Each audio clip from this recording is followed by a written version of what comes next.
নমস্কার বন্ধুরা, আমি শিম বিচের ডাল খুব সহজে কিভাবে রান্না করি আপনাদের সাথে শেয়ার করবো। এখানে একটা সুপারি কাটার জাতি নিয়ে শিম বীজটিকে কেটে সঙ্গে সঙ্গে ভিজিয়ে দিচ্ছি।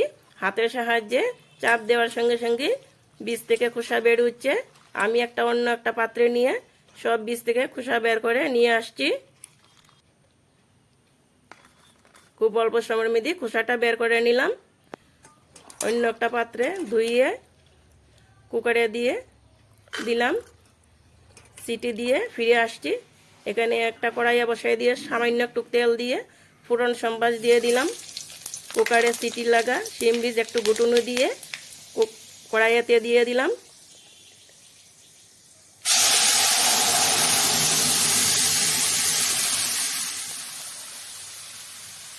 পরিমাণ মতন হলুদ গুঁড়ো, জিরে গুঁড়ো, ধনিয়া গুঁড়ো, লবণ,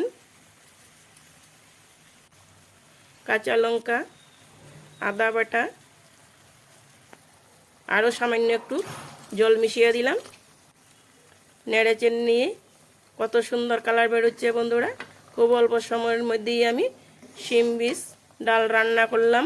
আর গরম ভাতের সাথে খেতে কিন্তু দারুণ লাগে। যদি আমার এই রেসিপিটা ভালো লেগে থাকে তাইলে একটা লাইক, কমেন্ট, সাবস্ক্রাইব করে আমার পাশে থাকবেন।